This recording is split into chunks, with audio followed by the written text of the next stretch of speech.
Hello అండి, welcome to vintage spices. ఈరోజు నేను కాకరకాయ వేపుడు చేస్తున్నా అండి. చాలా అంటే చాలా బాగుంటుందండి.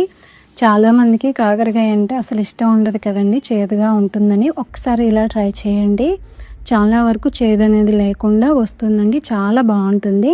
దీనికోసం అయితే కడాయిలో ఆయిల్ వేసుకున్నాక ఆయిల్ హీట్ ఎక్కిన తర్వాత కొంచెం జీలకర్ర, 2 ఎండుమిర్చి, దంచి పెట్టుకున్న వెల్లుల్లి రెబ్బలు, కొంచెం కరివేపాకు వేసుకొని వీటన్నిటిని వీడియోలో చూపిస్తున్న విధంగా ఒకసారి కలుపుతూ ఫ్రై చేసుకున్నాక సన్నగా కట్ చేసుకున్న ఆనియన్స్ అనేవి వేసుకోవాలండి. నేనైతే 2 మీడియం సైజ్ ఆనియన్స్ తీసుకున్నా అండి. పావు కిలో కాకరకాయలు తీసుకున్నా అండి. పావు కిలో కాకరకాయలకి 2 మీడియం సైజ్ ఆనియన్స్ అయితే సరిపోతుందండి.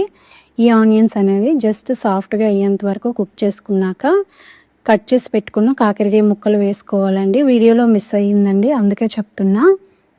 ఈ కాకరకాయ ముక్కల్ని మనం కట్ చేసుకున్నాక కొంచెం పసుపు, సాల్ట్ వేసి ఒకసారి కలిపి మూత పెట్టి 10 నిమిషాల పాటు నానబెట్టుకున్నాక వాటర్ లేకుండా పిండుకోవాలండి. ఈ కాకరకాయ ముక్కలు అనేవి పిండుకుంటే చాలా వరకు చేదు ఉండదండి. ఇలా కన్ఫామ్గా చేయండి. చూడండి, ముక్కలు అనేవి వేసుకున్నాం కదా, ఒకసారి మంచిగా కలుపుకొని మూత పెట్టి లో ఫ్లేమ్లో మధ్యలో కలుపుకుంటూ ముక్కలు అనేవి సాఫ్ట్గా ఉడిగించుకోవాలండి. చూడండి, మనకి కాకరకాయ ముక్కలు అనేది మంచిగా కుక్ అయ్యింది కదా. ఒకసారి కలుపుకొని ఇందులోనే టేస్ట్కి సరిపడా సాల్ట్, అలాగే కొంచెం పసుపు వేసి ఇంకోసారి కలుపుకున్నాక మీకు కావాలి అనుకుంటే వేసుకోండి, లేదంటే లేదు. బట్ వేసుకుంటే ఫ్లేవర్ చాలా బాగుంటుందండి. కొంచెం అంటే కొంచెం కొబ్బరి తురుము వేసుకోండి, చాలా బాగుంటుంది. ఇలా చేస్తే చేదు అనేది చాలా వరకు తెలియదండి.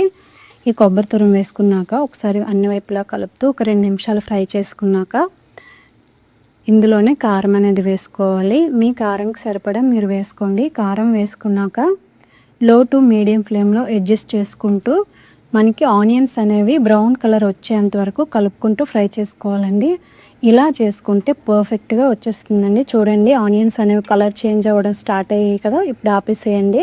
పర్ఫెక్ట్గా మనకి ఫ్రై అయిపోతుంది కాకరకాయ అనేది. ఇంతే అండి, చాలా ఈజీగా చేసుకోవచ్చు. ఒకసారి ట్రై చేయండి. ఎలా వచ్చిందనేది కామెంట్ సెక్షన్లో కామెంట్ చేయండి. అలాగే వీడియో నచ్చితే లైక్ చేయండి, షేర్ చేయండి. ఇలాంటి మరిన్ని సింపుల్ రెసిపీస్ కోసం మన ఛానల్ని సబ్స్క్రైబ్ చేయడం మర్చిపోకండి. Thank you.